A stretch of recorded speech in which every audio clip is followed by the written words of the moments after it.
All right, hello everybody. Today we're going to be going over chapter 7, which is stratification. I'm still getting feedback back to you all. Again, just kind of reiterating my announcement. It was spring break last week and I told myself I was not gonna work. I work endlessly. So I took the entire week off to just do nothing, be a parent. And so I am just, I'm catching up on grading, but you should have a good idea of where you are in the class right now. So make sure you're taking a look at your grades. We're halfway through. If there's any issues, please contact me, let me know. If you would like to submit any assignments that are missing, again, just submit them. I leave them open because I want you to go back and submit those assignments. So we're just gonna hop right into our chapter 7, stratification. Let me get my screens going right. I will get right to it. All right, so what is stratification, right? Like this is an idea that you probably have an understanding of, but now we're just gonna attach that language to it. So the stratification is a structured ranking of entire groups of people that perpetuate unequal economic rewards and power in society by giving each group different levels of access to wealth and other resources. This is literally just like our class system. Our class system, meaning, we have lower class, middle class, upper class, right? When you are lower class, your access to resources is very limited in comparison to those who are in the upper class, right? The rich, wealthy elite. They have the access to all the resources. Just think about this COVID vaccination, right? Who is getting access first? Who has the means and the ability to travel sometimes far places in order to get the vaccination? So you're seeing a lot of people from upper and middle class having access to vaccinations. People from lower class, poor class, working class are not having the same access to that vaccination, which is interesting because they're the ones who are more impacted in the data. They are the ones who are more likely to get COVID, die from COVID, et cetera. People from these are lower, what we call the lower end of our stratification system. And so when we're talking about stratification, we also have this concept called global stratification. And so that's divisions of nations of the world into richer and poorer categories. And so there is a website called Gapminder. I encourage you all to go in and take a look at Gapminder. So you go to gapminder.org. I think, let me just pull it up real quick. Let me show you what that looks like so that way you have access. So gapminder.org. And then you can, when you search it, do it just like this, gapminder.org Dollar Street. And what this does is it organizes the world on a stratification system. And so you can look at families, homes, toys, kitchens, toilets. I do not recommend that. I'm just really weird about toilet. Teeth is another one. I don't recommend that category either. I'm a teeth person. So you're just looking at teeth, right? And so I'll just show you an example. Let's look at makeup. And it's going to organize it by income, right? So when you ask people in Tanzania what their makeup looks like, right? So this person's putting on makeup here. She's using a handheld mirror. What do they call it? I'm going to say utensils, but that's totally not what it's called. And then let's see this one in Kenya, and the dollar amount is their income, right? So Tanzania, you have $32. Kenya, you have $461, right? This is their income level. You have India, $1,295, right? So you see more using the makeup brushes and things like that. Czech Republic, let's look at this, income 52. So you see a larger bathroom. Guatemala, income 270. So this is just showing you, right? This concept of makeup is even stratified, right? Pakistan, $133, right? No bathroom, just it looks like a living space with multiple people and what that looks like. And so I encourage you to go into Gapminder Dollar Street and take a look at this, right? This is very, very, very interesting to look at the different ways in which we are stratified, right? Beds is another one that I think really is very telling Burundi, someone who makes $27 a year, right? The poorest level of our stratification system, what their beds look like. India, 64.90, right? What their beds look like, has a lock on the door. It's not common in some places. And so again, I encourage you to kind of go in and take a look at that yourself. It's just really fun to kind of play around with and expose yourself to, you know, different parts of the world that we don't usually think about. And so then just kind of with that, thinking critically about the labeling of countries. So we as the United States powerhouse have labeled other countries, for instance, as third world. These are considered developing countries. They have the lowest gross national income. So this is places like Somalia, Yemen, Afghanistan, Eritrea, and Haiti. And it's interesting because this is in comparison to us, right? So what we do is we look at our infrastructure, our buildings, our banks, etc. And if other countries don't match with that, right?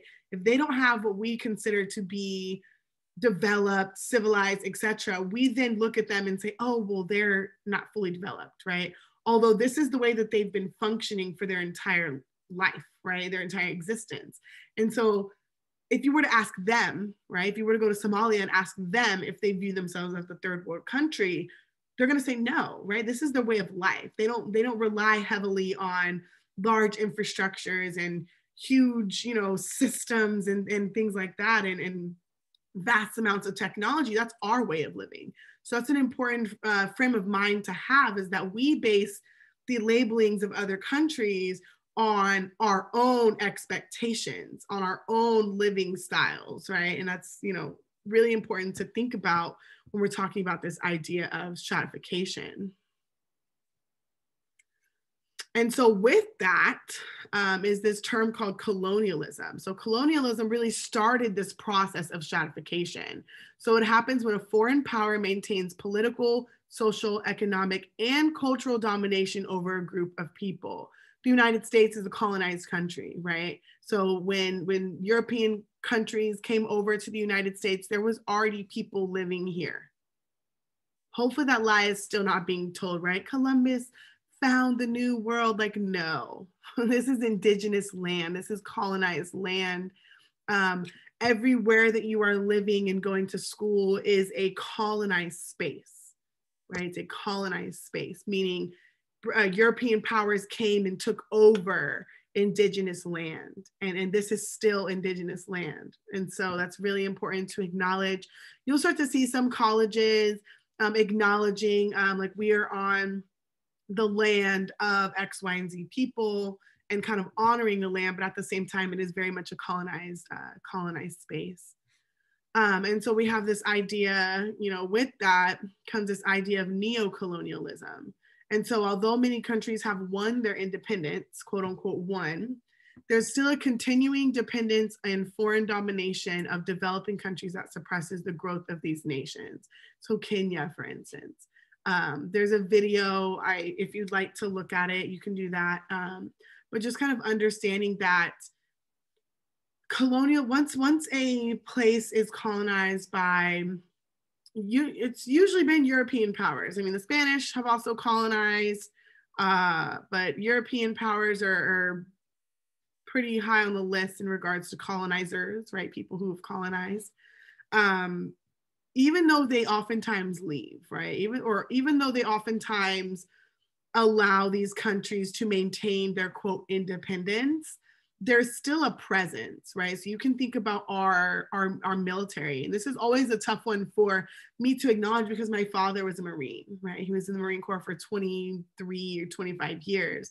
And so think about all of those spaces and places in which we have embassies, right? We have U.S. embassies in these countries. That is a foreign presence, right? That is a reminder of the U.S. power and domination over that particular country. And so colonialism relies heavily on the exploitation of marginalized people. So slavery, right? Slavery did not only occur in the United States. Slavery is not over, right? There are still people who hold slaves in other countries. And you know, but it's important to kind of note that the slavery that, I think I've mentioned this before in this class, but the slavery that happened to Africans in the United States is very unique, right? Very unique. The stripping of the names, the separation of tribes, the removal of children, all of that was very unique. It doesn't happen in all slaveholding societies. And yet that's a form of the process of colonization, in which it's really kind of this reminder to people of who's in charge, right? Who's in charge, who has the power, who does not. And that serves the purpose of increasing this stratification, where, you know, obviously if you have a long history of slavery, we see this in the United States, right? Black people have a long history of slavery in the United States. In comparison, a very short history of freedom. And so why is it that we see that Black people are a lot of us are unemployed or living in poor neighborhoods, right? There's that connection to slavery and the system of stratification. Slavery oppressed, you know, an entire community of people, while at the same time elevating and allowing white people to gain wealth, right? White people gained wealth, Black people were oppressed and kept as what we call lower class citizens. And so then there's this concept of marginalization or globalization, I'm sorry, the worldwide integration of government, policies, cultures, social movements, and financial markets through change and the exchange of ideas. So this idea that we don't live our society as separate people, we live it as a entire world system, which is really hard to think about, right? Really hard to think about. And so there's various systems of stratification. We have our estate system. So this is no longer existing, but where peasants are required to work land leased to them by royal families in exchange for military protection and services. What is important about this system of stratification is people are able to move up into different statuses.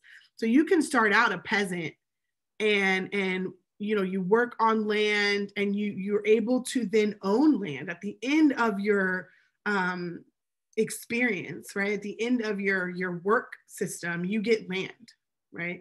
And in the process, you are getting protection, military protection. Then there's caste systems. This is hereditary social status that is usually religiously dictated. And this one, you cannot improve your status. There's no mobility when it comes to this. If you are born into the lower caste, you stay in the lower caste. There's no working your way up. A slavery is enforced servitude. And so there's freehold slaves, which were poor Europeans. They were considered servants and still had fundamental human rights, right? They were not denied access. They were not denied humanity. And then there's this term called chattel slavery. And this is why I say that the slavery that happened to African captives was very different, right? So they were considered to be property. They went through a process of dehumanization, right? That is a process that no other form of slavery did. And then we have this class system. This one really sticks with us now. So social status is based on economic position and can influence your social mobility. And so there's two different types of social mobility where we have, which is your ability to move from one point of the stratification system to another. So going from poor to rich or poor to middle class, right? Middle class to upper class. The idea that you can work your way up. So we have intergenerational mobility, which is the changes in social position of children relative to their parents. So for instance, if you if you're a first generation college student, right? Like your parents did not go to college and you graduate college, right? You have access to this intergenerational mobility because that is linked to class status, right? You're getting a college degree is proven to improve your class status and how much money you can make in your lifetime. Intragenerational mobility involves social changes within a person's adult life. So if you were born into lower or working class and you get a good job and you work your way up into middle or upper class, that's considered intragenerational mobility. This next one is capitalism. And this term gets thrown around a lot, right? It's an economic system in which the means of production are held largely in private hands. And the main incentive for economic activity is the accumulation of profits, right? So the fact that cash rules everything around me, right? That's saying cash rules everything around me. Money makes the world go round, right? This idea that we can really profit off of anything, right? If they could sell you air, they would probably bottle up air and sell it to you. And the whole point of that is you have these very small amount of people, of owners of the means of production, right? Think of large corporations, energy corporations, manufacturing companies, etc., who have, maybe there's 5 of them, right? And there's more, but maybe there's 5. They own so much. They own so much. They're making all the profit, right? And then you have all the workers, right? The people who are essentially making their businesses run, right? The laborers, the managers, the workers, etc., who make very little in comparison to these 5 little owners, right? And so the way capitalism works is it relies on the exploitation of workers. It relies on paying workers very little, very minimal in comparison to the people who own the businesses, who profit off the businesses. Otherwise, they wouldn't have as much profit, right? It's about greediness and the desire to constantly make more money. And so there's a term, and it's definitely way above a 101 level, but I always have to insert this, is slavery was very essential to the formation of capitalism. We started out our country with an entire system of free slave labor, right? So everything that slaves did, crops, cotton, all of these, like, you know, they made so much materials, they weren't paid anything, right? So it was a zero-sum game. They were working for free or being made to work for free, but then it's not like the food was free. It's not like the cotton was free, right? They would then, you know, the owners, plantation owners would then go and sell that stuff. So it was pure profit. It was pure profit. And so we were built on this idea of exploiting laborers, right? Exploiting the workers for the benefit of the owners of the means of production. And so just to kind of clarify another thing when we're talking about stratification is there's a difference between income and wealth. So income are our wages and salaries measured over some period of time, right? This is when you get paid per hour or per year. Most of us are kind of in that income level if you work. Wealth, though, is a total of all a person's material assets, savings, land, stocks, minus their debt at any point in time. And just to kind of, we'll just hit a few of these because all this data gets really, hopefully you read the chapter and you are understanding the difference between income and wealth. The top 5% of income earners, right? Income, the number that per hour per year, make up 21.9% of the entire, you know, nation's income. Where it really gets interesting is the top 0.01, not top 1%, right? Like if we just went to the top 1%, let me add these numbers together real quick to kind of really hammer that home. And this might have changed a little bit. I'm going to round up. So the top 1% of wealth owners, think about that, top 1%, right? Which means, you know, they make up very, very little of our population, but they own 42% of the wealth in the United States. The top 1%. And I added that, I got that from adding up, I got that from adding up these top 3 right here, right? And I kind of rounded up here, because these numbers are a couple years old. So I would assume they've kind of moved a smidge. 42%, they make up 42%. They own, or they have 42% of the wealth in our nation. And so what does that mean for the lowest, right? The lowest 90% of our world, of our population, only have 22% of our wealth. And so that just demonstrates to you how stratified we are as a country. You have very few people at the top who have all of the money and the resources. and a lot of people at the bottom who have very, very little in comparison. And then there's, sorry, I had to cough a little bit. And then there's this, why is this doing this? Okay, sorry, y'all. And then there's this term called absolute poverty. Absolute poverty is a minimum level of subsistence that allows families to provide for all of their basic needs, right? Food, shelter, and clothes. So this is as of 2015. I would assume it's maybe went up a little bit, but not too much. But the poverty line in the US as of 2015, one person making $12,000, right? You're considered at poverty level, which means that you are still able to provide for basic needs, food, shelter, clothes, that's it. And you can kind of see the breakdown of 4 people, which is they're assuming 2 parents and 2 children, which is a little problematic, but anyways, 24,000. I would assume that's bumped up to maybe 30, if that. And this is considered to be an absolute poverty if you are within these numbers right here.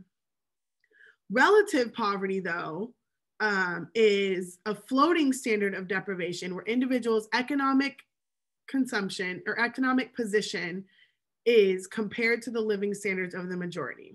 It's a really long way of saying when you feel poor in comparison to someone else, right? So maybe all your needs are met, but maybe you don't have the newest phone, or maybe you don't have a Mac, you have like a PC or like a Dell computer, or something like that, right? Where we're attaching these ideas of prestige to different labels and different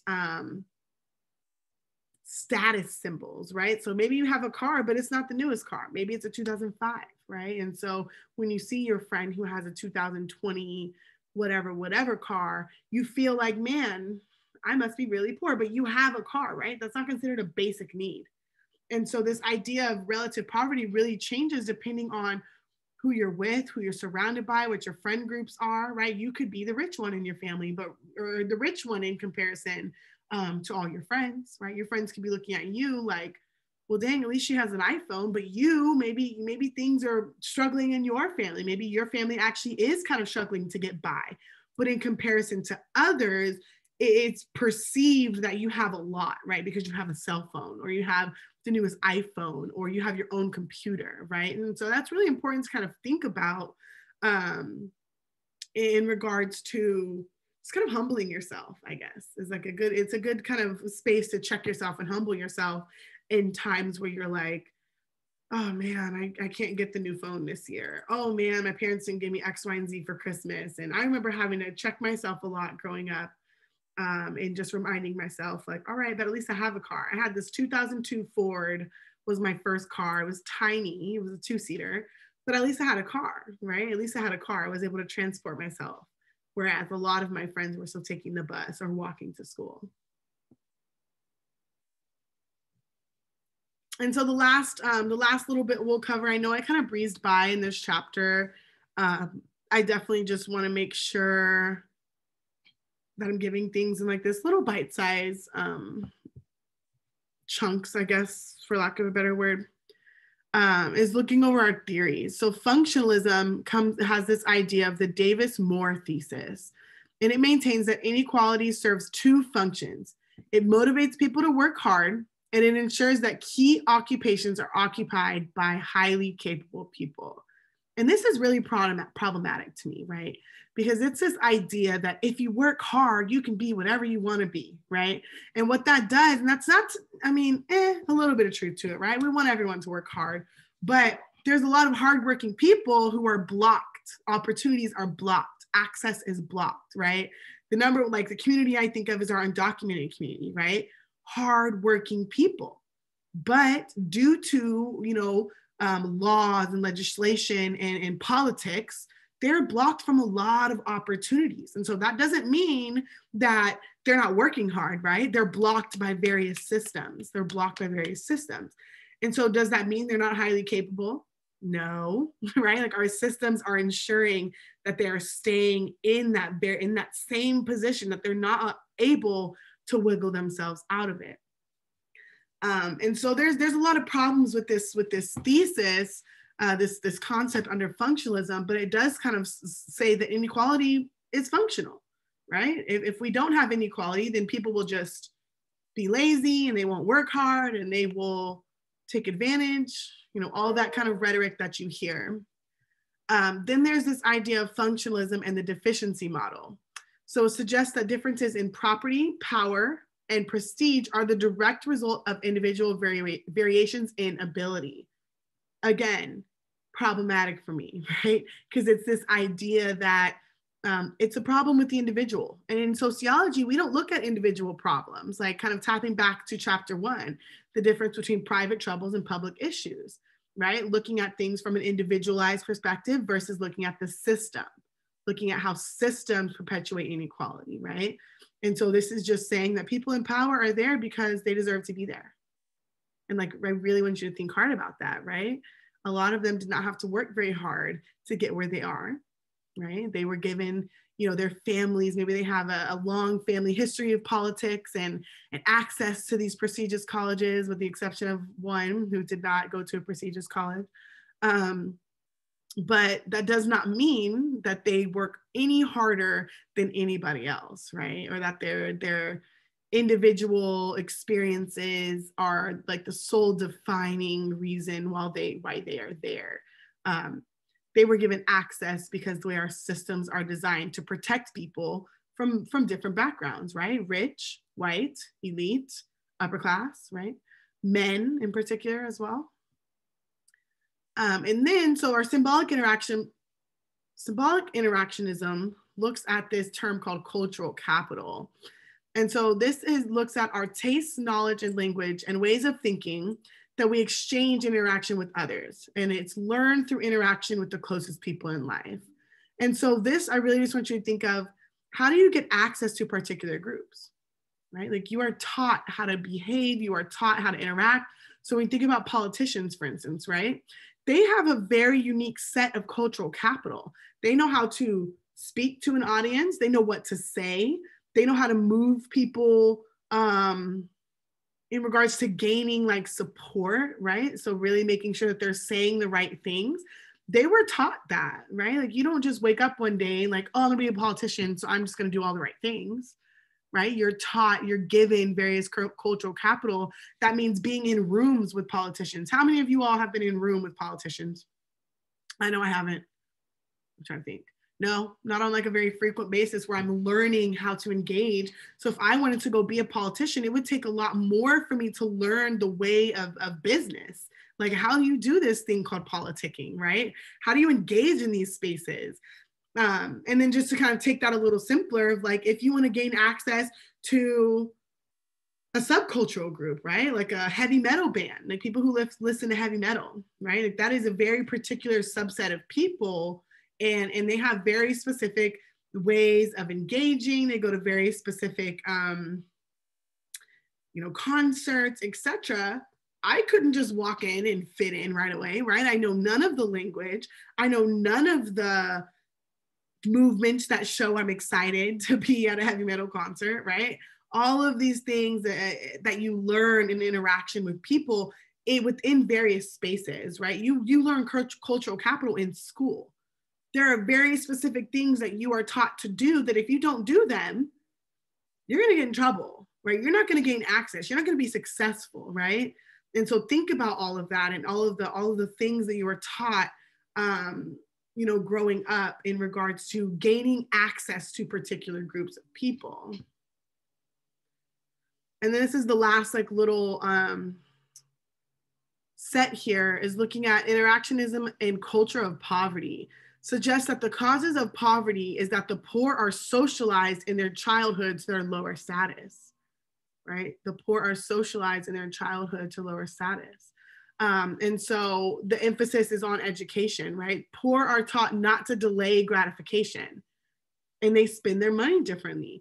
And so, for instance, if you're living paycheck to paycheck, right? And you have someone telling you, oh, but you need to go to school in 4 years, you'll be able to double your income. But if you're living paycheck to paycheck, you don't think about, oh my gosh, okay, but in 4 years, I can get that. It's like, no, I need to feed my family now. I can't think about in 4 years, then I will be able to sustain my family when my family needs to eat now. And that's kind of that idea. And it can be kind of misconstrued a little bit to where people are saying, oh, well, that's why poor people don't go to school, right? That's why they're not given access to school. And that's not true, right? It's just the idea that if you're living and working paycheck to paycheck and living in a system that doesn't award you the flexibility of taking 4 or 5 classes, right? When you have children and mouths to feed, you're not, your choices are different, right? You're going to choose a full-time job where you have, benefits and guaranteeing money to make your rent. You're not going to necessarily, and this is not in all cases, this is the theory, the culture of poverty, like it's a theory. The idea is that you're going to choose to do the full-time job, right? You're going to choose the stuff that is going to be gratifying in the moment, paying your bills in the moment, right? Versus that long-term, I can get a 4-year degree and then take care of my family, right? And then we look at structural functionalists. And so it suggests that there are active structures in place that block opportunities for marginalized groups, right? Active structures in place that block opportunities for marginalized groups. And so that could be people like I mentioned, undocumented people, right? There's active structures in place that block undocumented people from gaining social mobility, right? From making it to the top of society's stratification system. And you also have, sorry, my dog.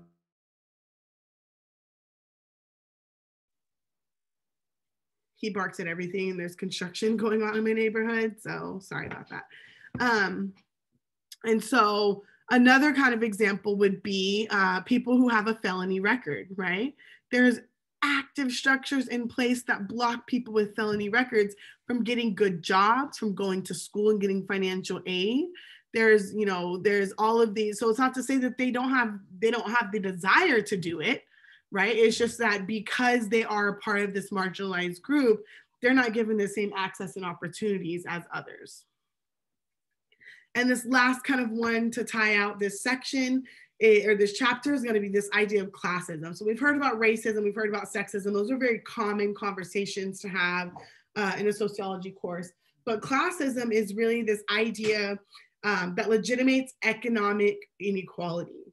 So it allows us to believe that people who are poor are lazy, stupid, immoral, or lack ambition, leaving the least educated group of people with access to the least amount of resources to fix the problem. So the assumption that, well, poor people don't go to college because they don't value education, right? They don't care, they're lazy, they don't want better for their lives, right?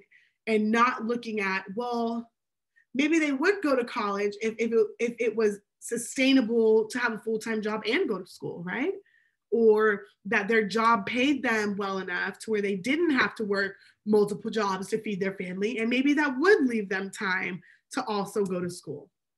And so just something to kind of think about and check yourself on sometimes is that, don't assume that people don't have the desire. Don't assume that, for instance, Black people, we get this law. It's like, oh, Black people don't care about education. That's why there's only 3% in college, right? And when in the reality is, we oftentimes go to very poor schools. We're very highly segregated in poor neighborhoods, given less access to colleges, not given the resources to go to colleges. So there's all of these systems that are really kind of set up that individualize the problem, or have people thinking that, oh, it's the person, it's the community, it's the people, it's not the system, right? It's just this particular group of people because they made it, right? We have people using Obama as an example. Well, we had a Black president, so what's wrong with all the other Black people in the United States, right?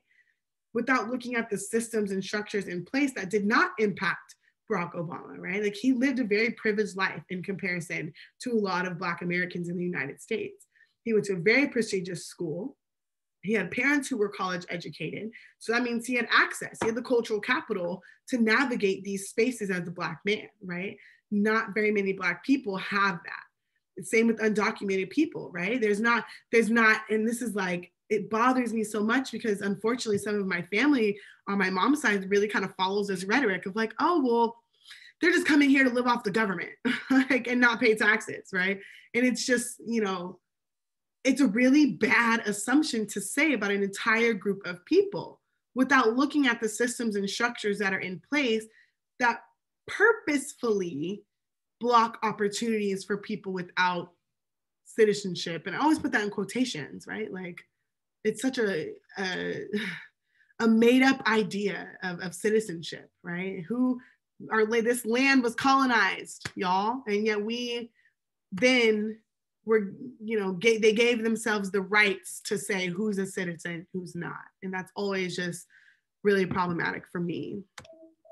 All right, so let's see what we're gonna do. So for your,